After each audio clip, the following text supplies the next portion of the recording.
problems we have studied, what could be the possible heuristic function for those problems.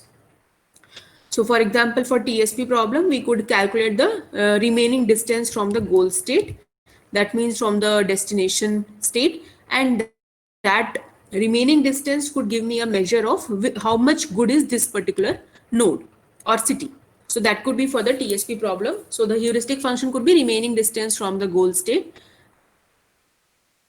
And for the tic-tac-toe problem, the heuristic function could be like if you have 3 X's or 3 O's in a row, then it will be a winning situation. So if you consider the one as a score for each X, so if you have a score of 3 in a row, column or diagonal, so that means you are winning. So compared to that 3, you calculate that how many X's are there and that much score you give. So if you have 1 X, then you give a score of 1. If you have 2 X's in a row, then you give a score of 2.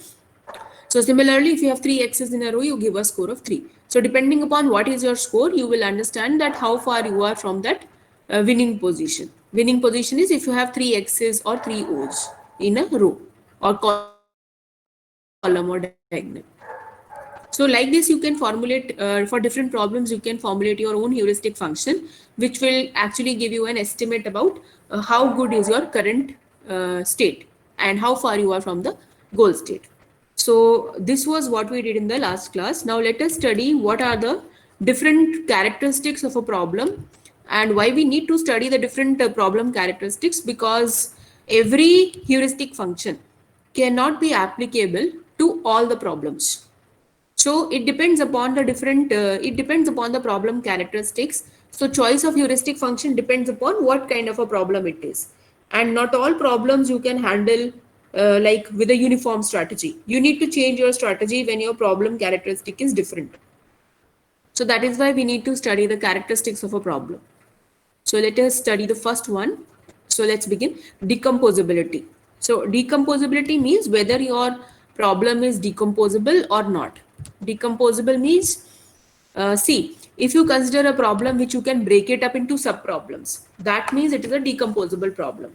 And if you have a problem which you cannot break it up into sub-problems, that is a non-decomposable problem. So example of a problem which is decomposable is, let us say you want to do integration.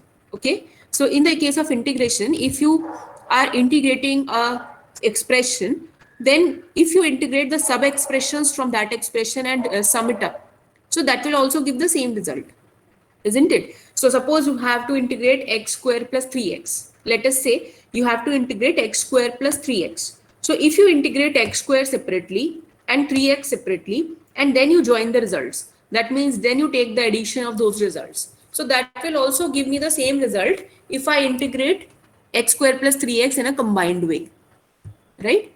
So basically, integration of x square plus 3x is equal to integration of x square plus integration of 3x. So it's an example of a decomposable problem.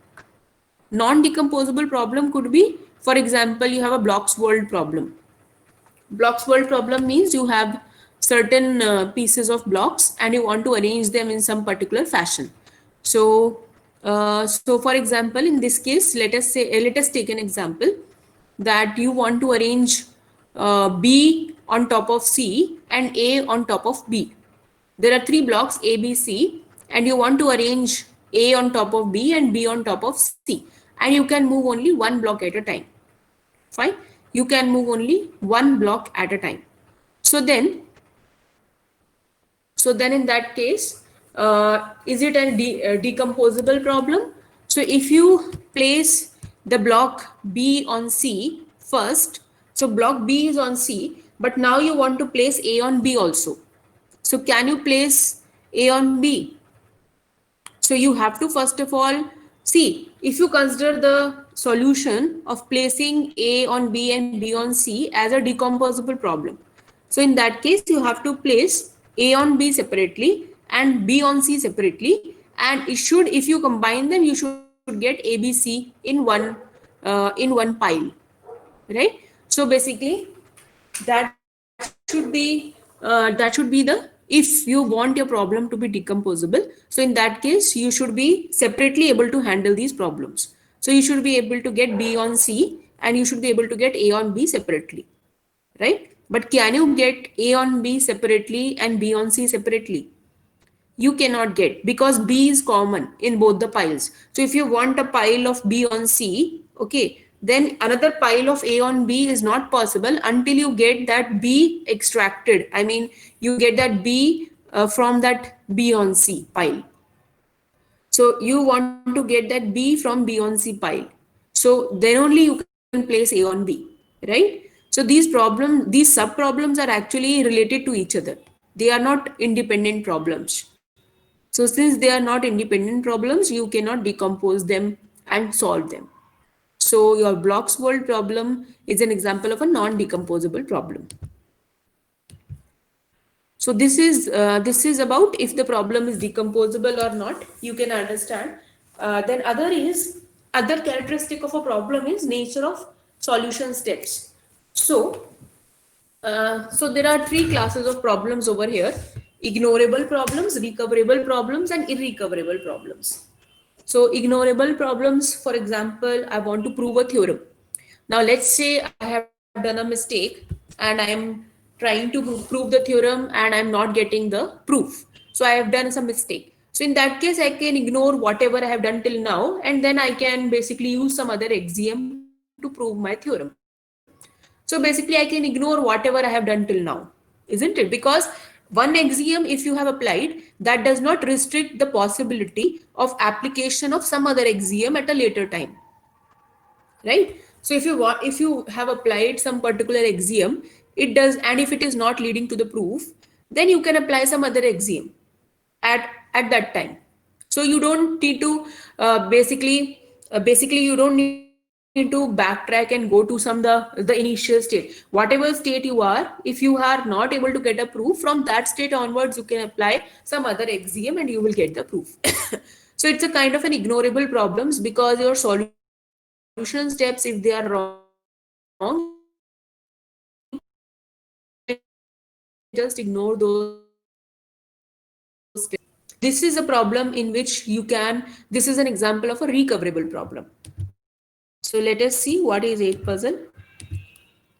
So see here, 8 puzzle problem is you have this box which has got 9 squares and there is an empty tile, and this is the initial state which is given to you. In that the empty tile is in the center.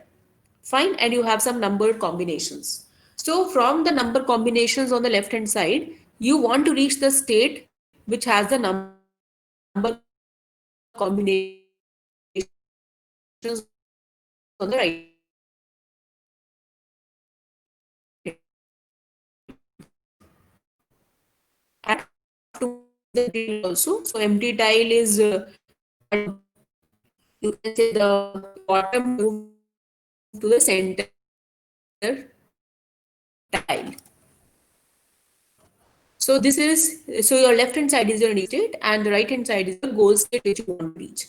Now, if you have gone wrong in your solution,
okay, students, can you see the slides?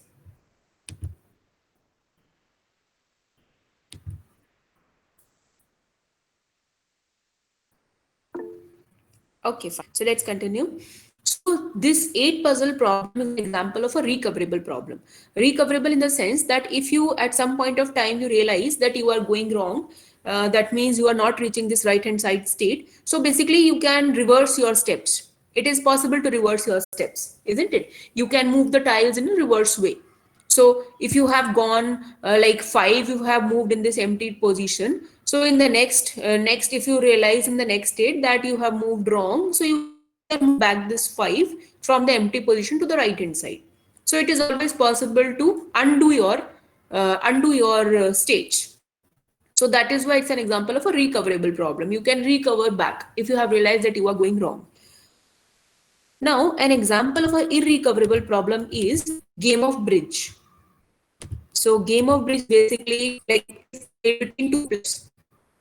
So it is an irrecoverable problem because if you have moved, suppose you have played a card, okay, and the opposite player also plays some card, and now you realize that you have played the wrong card. So you cannot backtrack or you cannot reverse the move because the other player has already played his move. So you cannot actually go back to the original state because it depends upon what other player has played.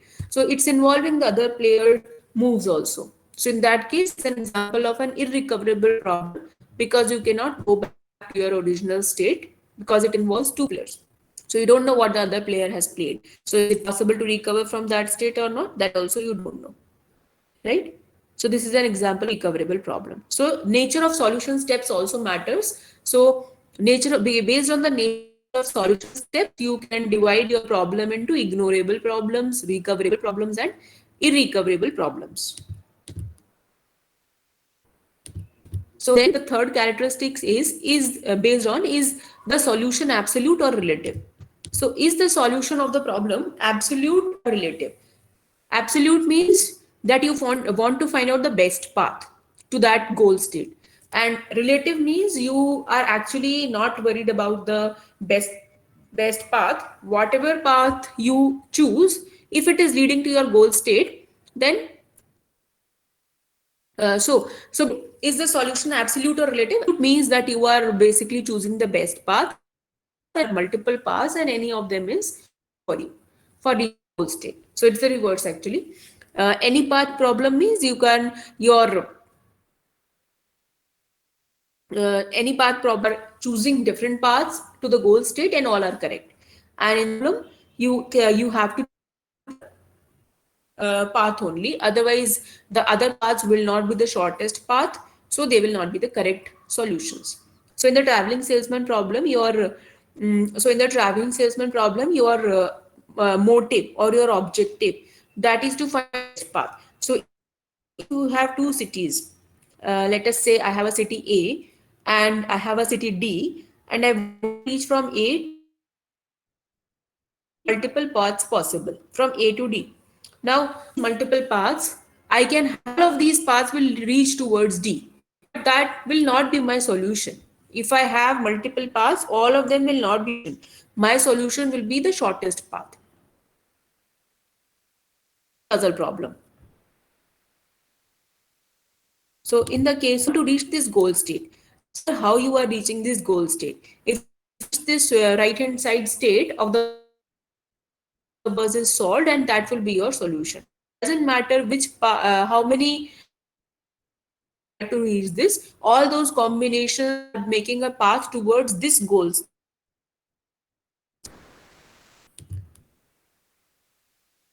So distinction between an absolute path or a relative path.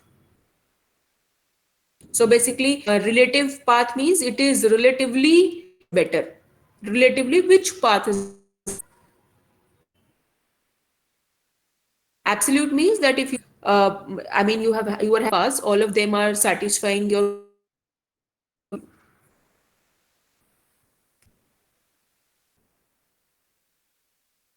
So this is this is called as the difference between the path problems or the best path problems. Other characteristic is the problem predictable. So is the problems universe? Universe means the set of states. So the set of states that you are going to generate from a particular initial state, can you predict that what are those states?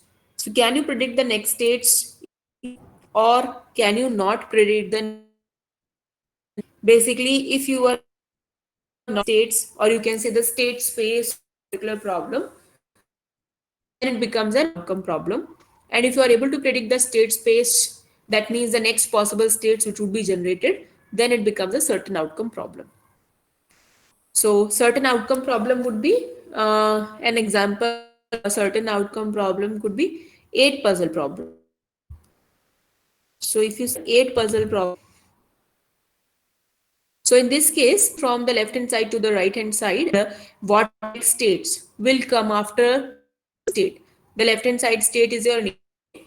So from that, whatever next this goal state that you already know, because because from this initial what all next states can be generated. You can have only three combinations possible from the. Okay, again breaking. Is my voice breaking or can you hear me, students? Okay, now I'm using another internet connection. Okay. Uh, okay, are you able to hear me? Can you hear me now, students?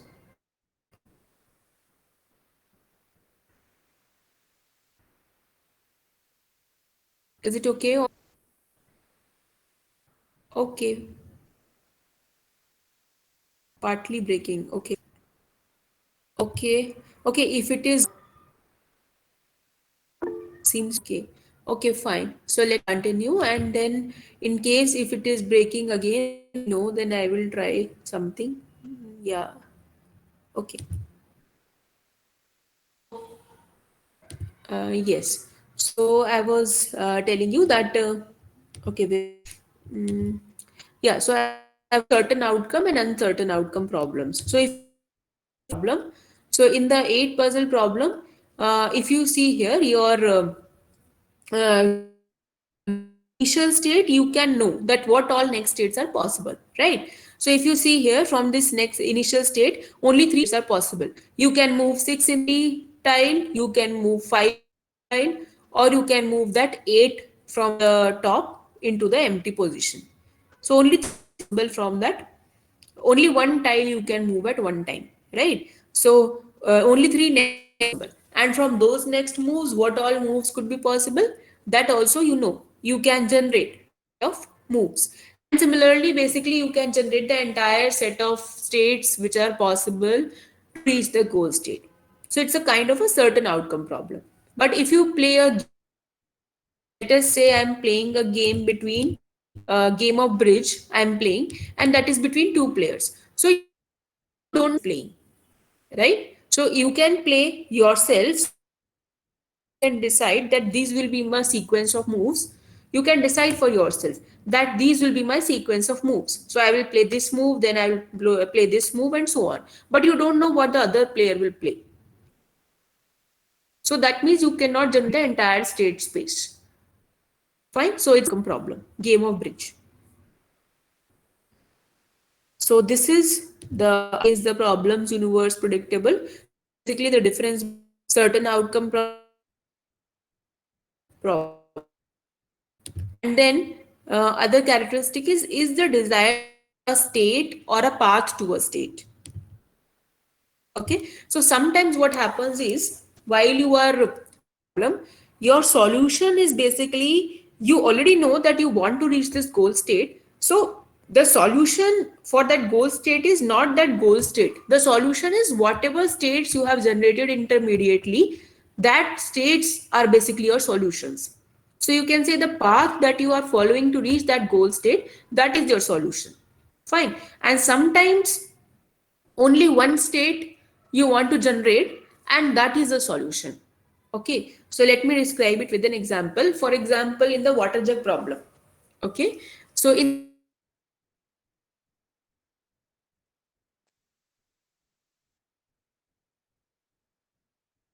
or 2 comma n, so you already know that your goal state would be 2 comma n. So your solution,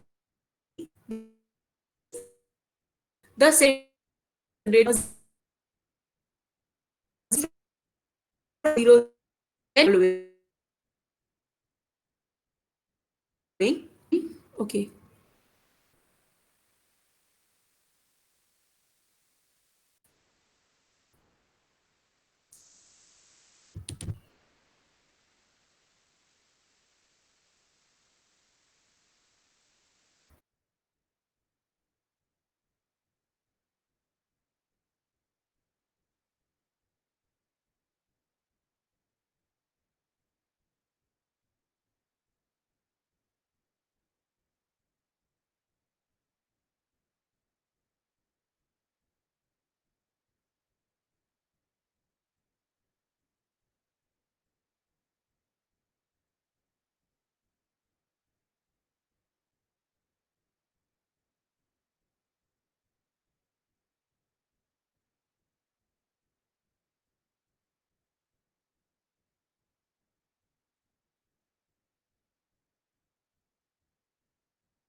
Okay, can you hear me now, students?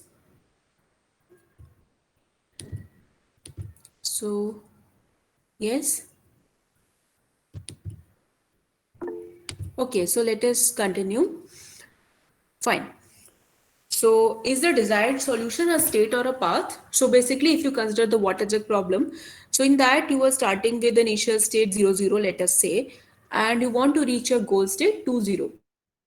So it doesn't matter that your goal state is 2, 0. So of course that state is a solution, but what matters is how you reach that solution, right? So path towards that state matters. So what are all the intermediate states? That is your solution. So from 0, 0 you generated 4, 0. From 4, 0 you generated 1, 3. Then from 1, 3 you generated 1, 0. Then from 1, 0 you generated 0, 1. And then from this 0, 1 you generated 1, 0 this 2 and so whatever your states combination is, that is your solution. So here the solution is a path to a state. But if you consider the problem of natural language processing, so suppose you have been given a sentence and you want to understand the meaning of that sentence. So in that case, whatever the meaning of the sentence is, that is your solution, right? So if you have, suppose I give you one sentence and that sentence you want to basically understand. So that meaning of the sentence would be your solution. For example, if I say that, Mary ate the ice cream with a spoon.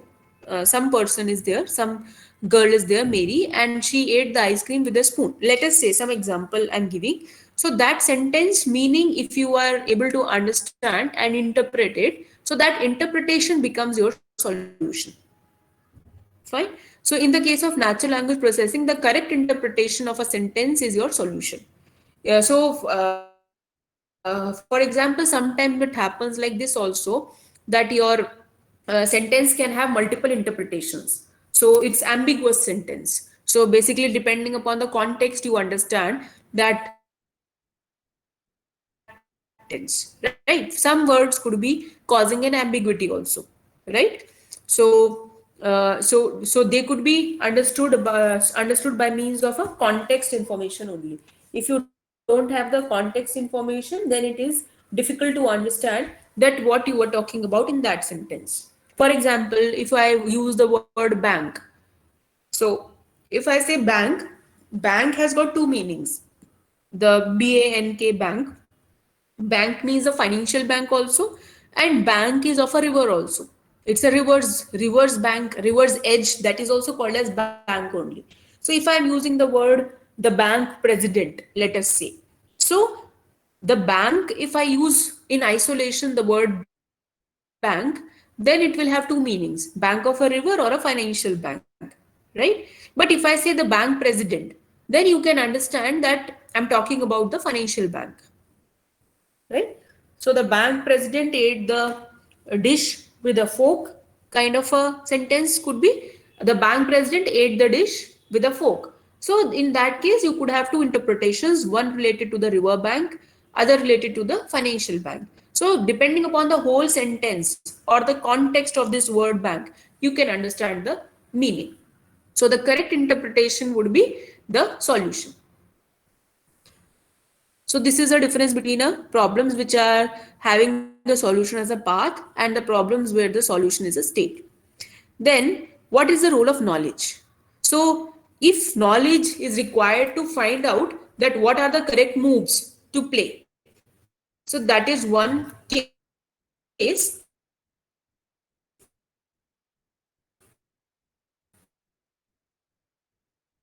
Other case would be knowledge is required to even. So in chess, uh, again I think internet problem. Yeah, am I audible, students? Am I audible now?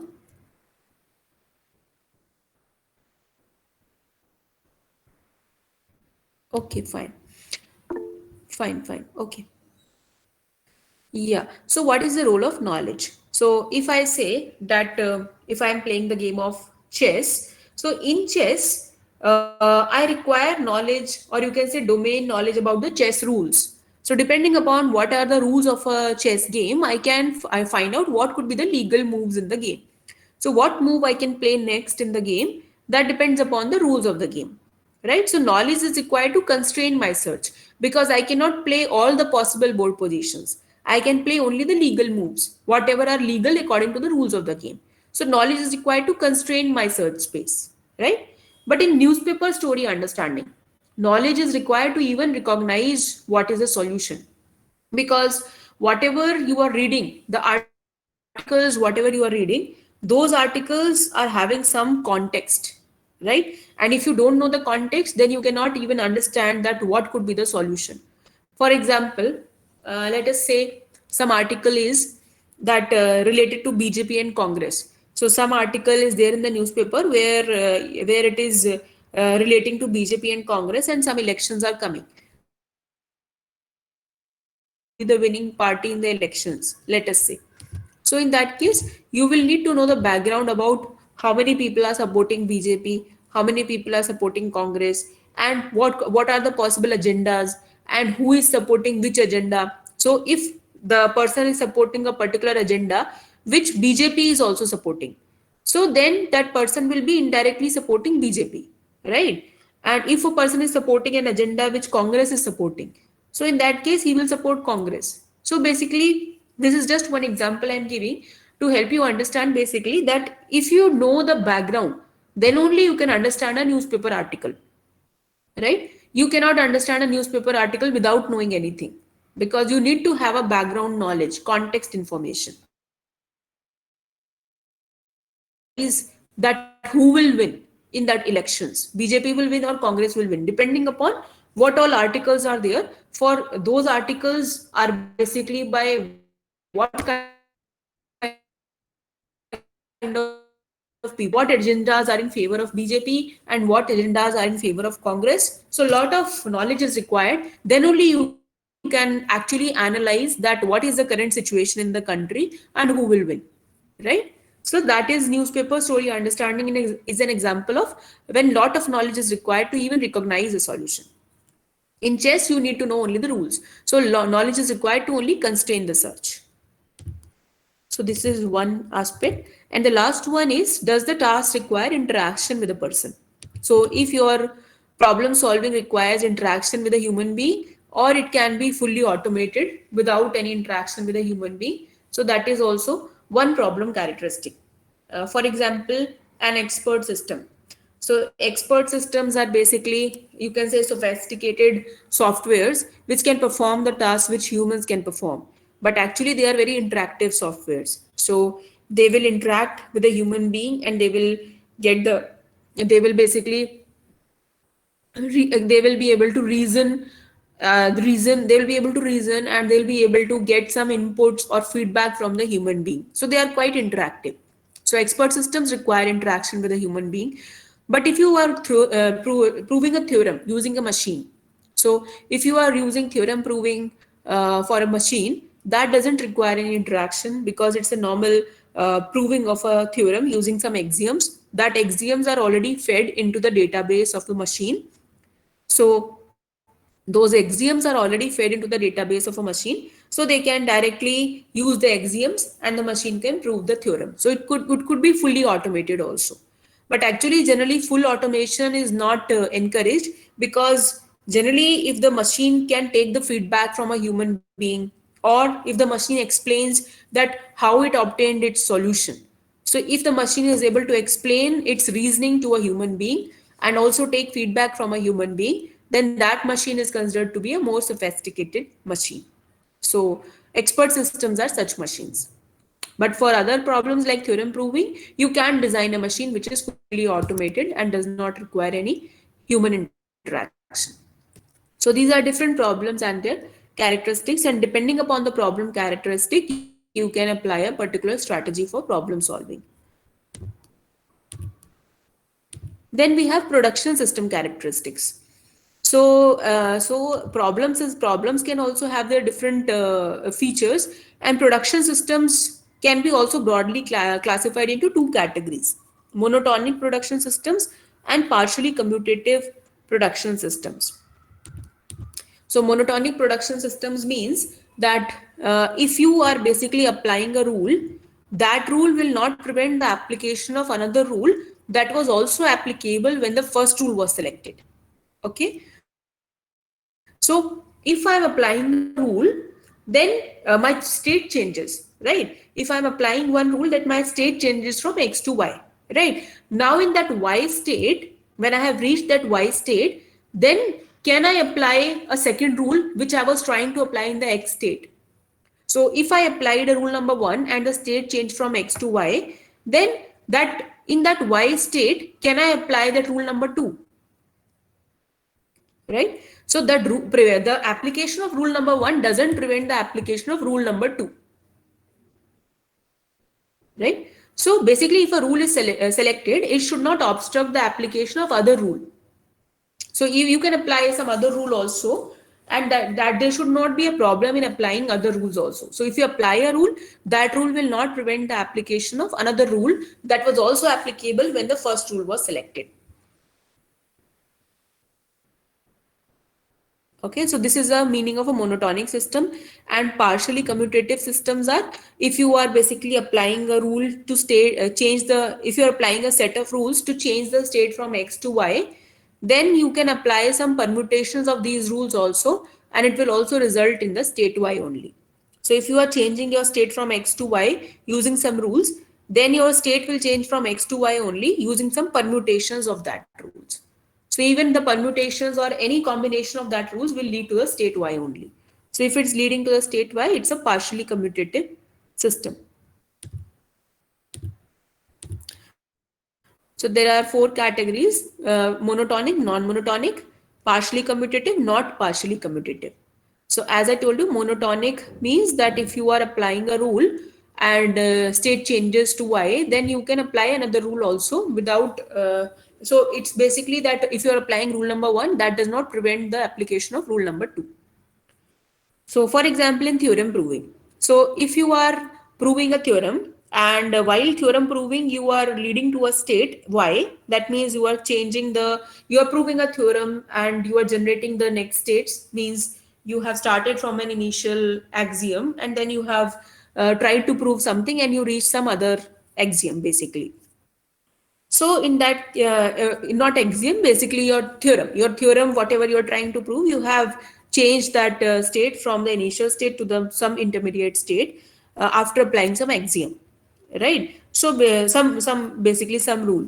So now in that state, if you realize that you're not reaching the proof, then can you apply the second axiom which you were thinking of applying in the initial state?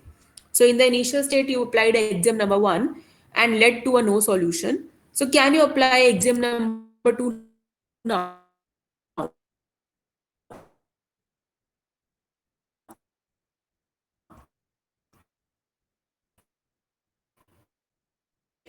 But so in theorem proving, it is able the steps. Whatever solution steps have been generated, you can ignore those steps.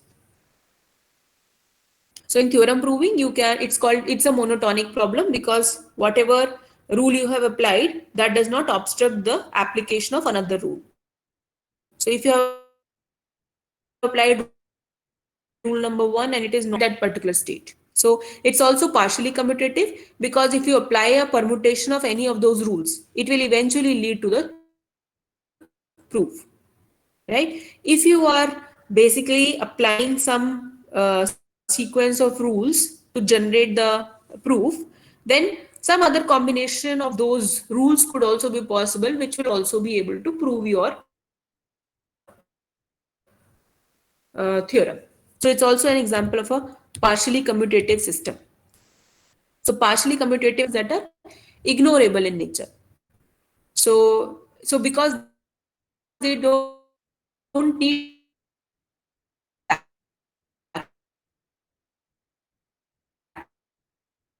backtracking, you can apply the rule number one also now. So basically it will increase the efficiency because changes which you are making to the theorem proving that are not to be remembered. You don't need a algorithm which should remember the state changes which you are undergoing because you can ignore the state changes if they are not leading to the result. You can start applying some other rule at that point onwards. So it's an example of a partially commutative and monotonic system. And then we have non-monotonic systems which are partially commutative like robot navigation. So basically these non-monotonic partially commutative systems, what are they actually?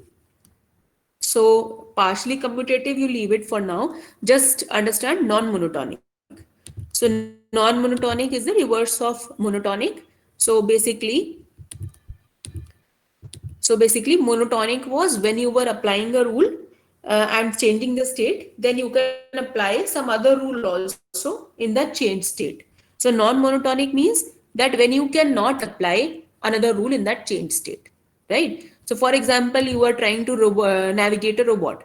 So if the robot has moved forward, then the state has changed.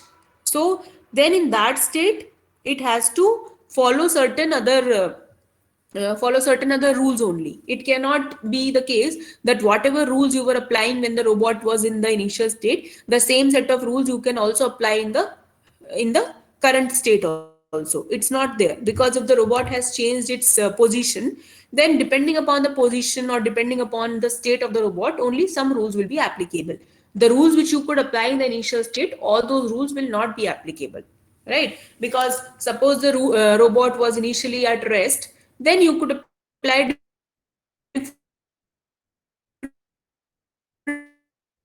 different rules like pick up a ball and then put the book on the table. Any operator you could have applied. But when, let us say, the robot has navigated and it has changed its state, and let us say now it is holding the ball. Okay, so now it is holding the ball, and again you say that I want to apply the rule pick up the ball. So in that case, that rule will not be applicable because it is already holding a ball, so it cannot hold another ball, right? So it depends upon the current state of the robot that some rule will be applicable or not. So it is not that whatever rule you could apply in the initial state of the robot, the same set of rules you can apply in the current state also. That is not possible, right? So it's an example of a non-monotonic system because if you have changed the state, changed the state, then your set of rules which are applicable will also change. Are you able to understand this, students? Non-monotonic?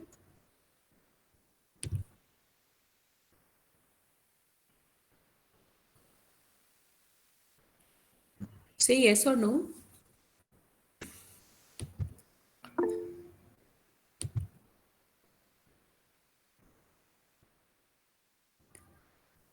Okay. Okay, fine. So this is non-monotonic systems, and partially commutative means, so non-monotonic partially commutative. So partially commutative means if you have so see the definition of partially commutative. So if you have changed the state from x to y through a sequence of rules, then any permutation of those rules you could also apply to change the state. So in the case of robot navigation, it is partially commutative because if you want to reach a state, there could be many paths towards that same state, right? And you could Ma'am, still reach the same state, right? Yeah. ma'am, if we instruct a robot to first jump and then catch the hanger which is hanging up, Okay. and if we permute these steps, first catch the hanger and then jump, which is not possible, and we will Your not voice reach is the same breaking. state. How is it possible and commutative? Voice is breaking. Can you type your doubt in the chat box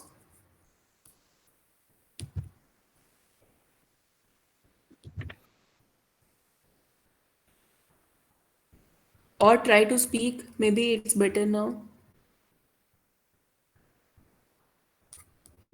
Ma'am, am I audible? Yeah, yeah. Try to speak. Ma'am, there is a hanger hanging up above Yeah. 1 meter height, Okay. and we are instructing the robot to catch that hanger. Then we will first instruct it to Okay. jump and then catch the hanger. But if we Yeah. permute the steps, first it will catch the hanger and then jump, which is not possible, and we will not reach the same state. How is it partially commutative? Yes. So basically, okay. So let us see the definition of partially commutative. If you have apply a sequence of rules to a state X, and by the application of these rules, you generate a state Y. Then any of the permutation of these rules will also land us on the state Y after being applied on the state X. Okay. So this means that you can apply some set of rules, and if you apply, you can also basically generate some other sequence of that rules, and still you will be able to reach that same state. So what example I was giving was, so if you are let us say you want to move towards a particular position, okay, so you can reach that particular position through multiple operators or routes. Basically you can reach through, so let us say okay, so let us say you want to reach a particular state D and you are at A. So there could be multiple paths for reaching towards that D, and all those paths, all those permutations, whatever permutations you want, finally you will reach D. So that is what that is what the definition says. Okay, so if you apply a sequence of rules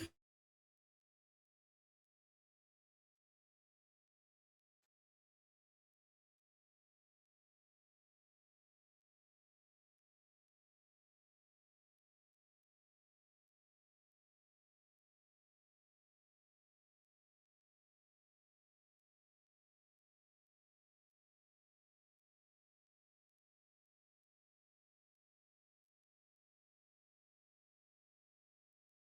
can apply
Can you hear me now?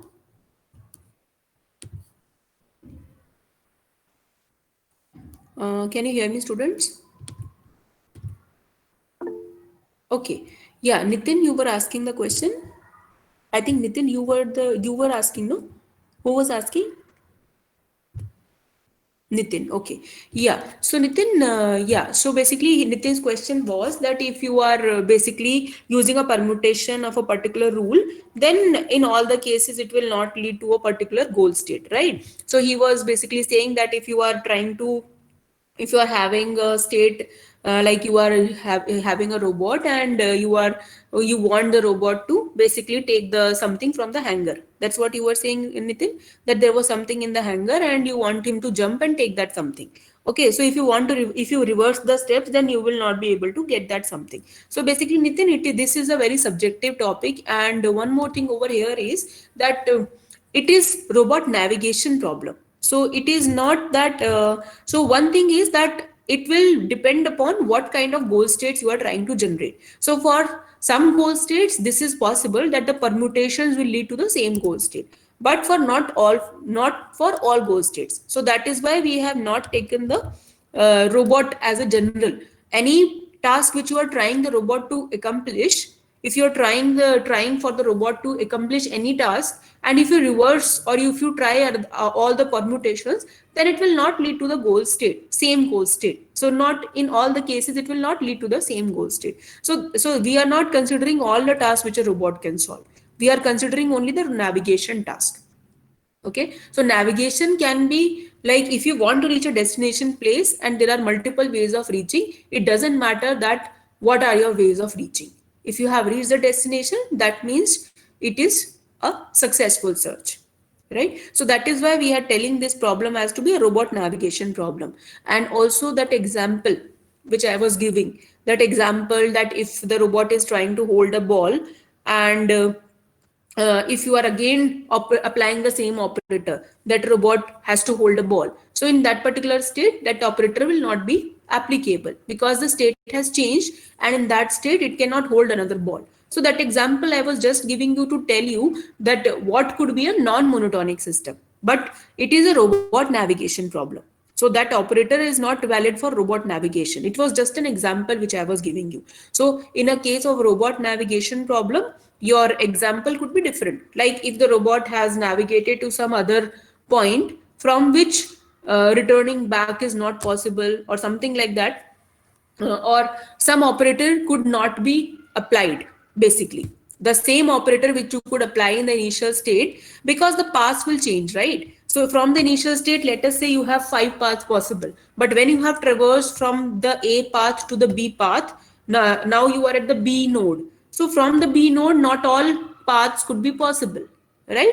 So whatever paths were possible from A, not all paths are possible from B, right? So this is also an example of a non-monotonic system, because if you have changed your state from A to B, then your set of rules which you could apply at A are another example in the case of navigation problem. So even in the case of navigation problem, you will have non-monotonic systems.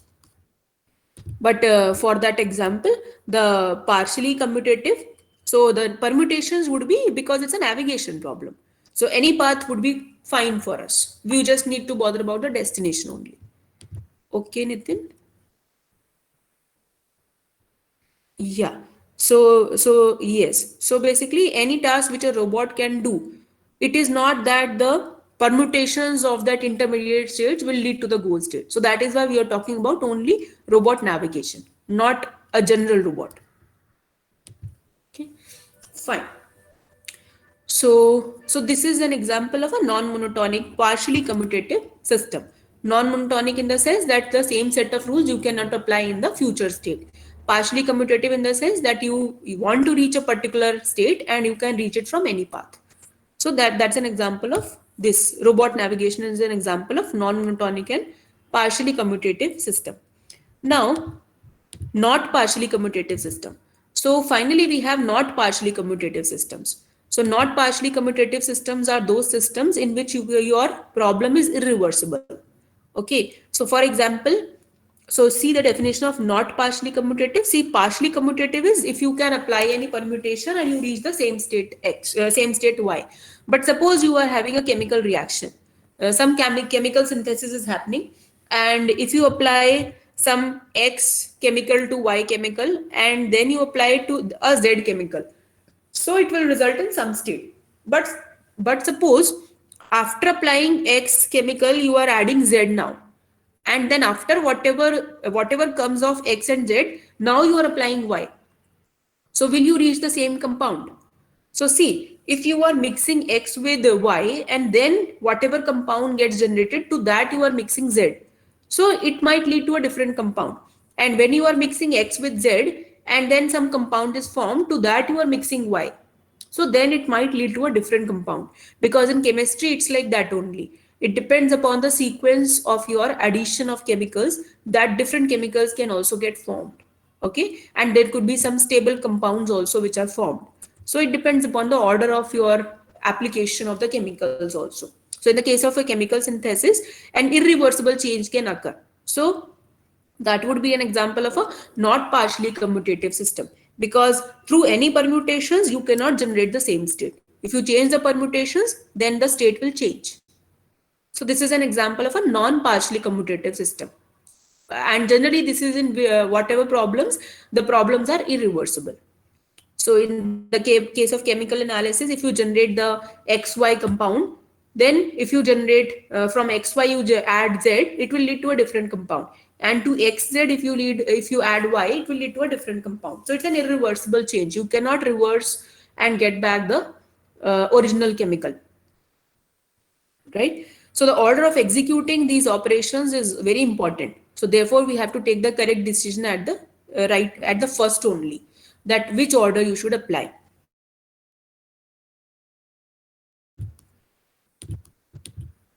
Okay, but it is monotonic and non-partially commutative. So so in the cases where irreversible changes occur, in those cases the system is basically a non-partially commutative system, right? And basically you can apply any rule. It does not prevent the application of the further rules. So that is why it is a non-partially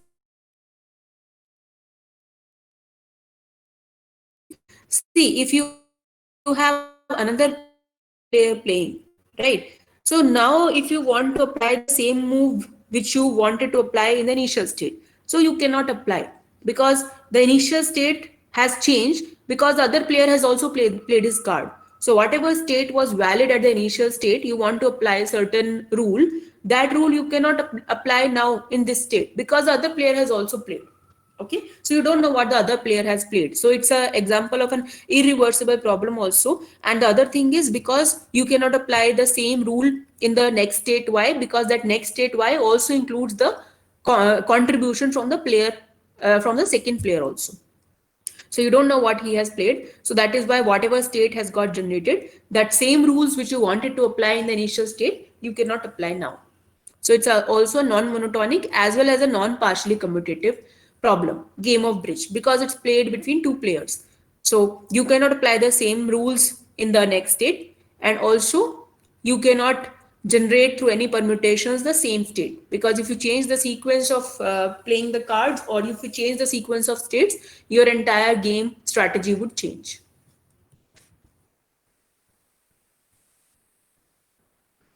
Okay, so finally you have the bridge. Game of bridge is an example of a non-monotonic as well as a non-partially commutative system. Are you able to understand this, students? What is the difference between all these four types of production systems? Please ask if you want me to repeat anything.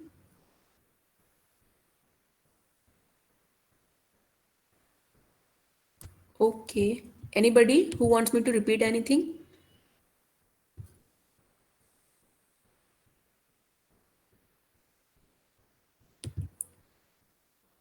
Okay. Okay, so one question from my side, why there is less strength in the class? Only 68 students are there, And yesterday, I mean on Saturday also, I saw that the strength was less only. Around 70 were there in Saturday's class also. From the last 2, 3 classes, I'm observing your strength is low. Any specific reason for this?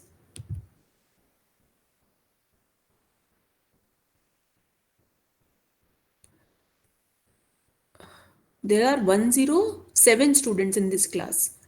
So I'm getting only 70. 68 is the current strength. Why so low? Anybody can answer that?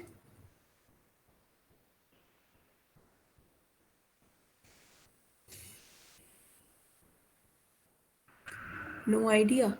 Okay. So is it the same in other classes also, or I mean, is it the same around 70 I'm getting from the last 2, 3 classes? Is it the same strength in all the classes, or or something? Okay. Okay, is so that means same strength in all the classes. Okay, fine. Okay, fine then, but still it's low. So I don't know why the students are not turning up.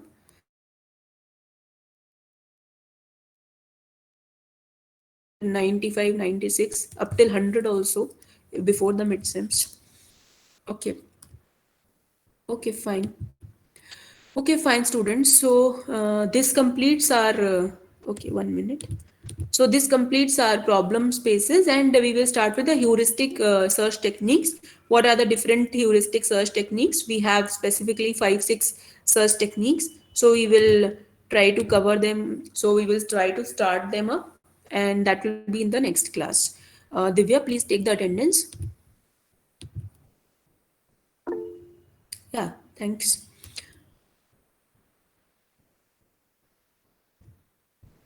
Done. Okay, Divya, please mail me the attendance. And students, I had made the announcement in the starting of the class also. I would like to repeat it because some of you had not joined. Half of the class had joined later. So the class timings for Monday will be 2 o'clock every week. Okay.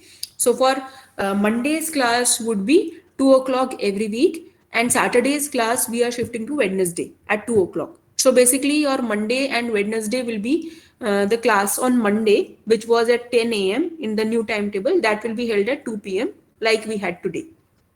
Okay, and the Saturday's class will be on Wednesday at 2 p.m. Fine. So we will have basically 4-day continuous classes, Monday and Wednesday 2 p.m. and Tuesday and Thursday are regular slot. Okay. So please, please all of you make a note of this revised timing. Divya, is it fine? Divya, the revised timing, or you need to check out with the class? I think it should be fine. Fine. Okay. Okay, fine. Fine. Okay. So Divya, please, you can also drop a message, or you can inform your complete whole class with people who are not here. You can inform them also the revised class timings. Fine. Okay. So basically, we students, we will have our classes now on Monday, Tuesday, Wednesday, Thursday. So Monday and Wednesday at 2 o'clock, and Tuesday and Thursday in our regular timing, whatever is mentioned in the timetable. Basically, it is 11 o'clock. Tuesday and Thursday 11 o'clock, and Monday and Wednesday 2 o'clock. Fine. Divya, please inform, communicate this information to all of your batchmates. Fine. Okay. Thank you, students. Thank you, all of you. Fine. Thank you.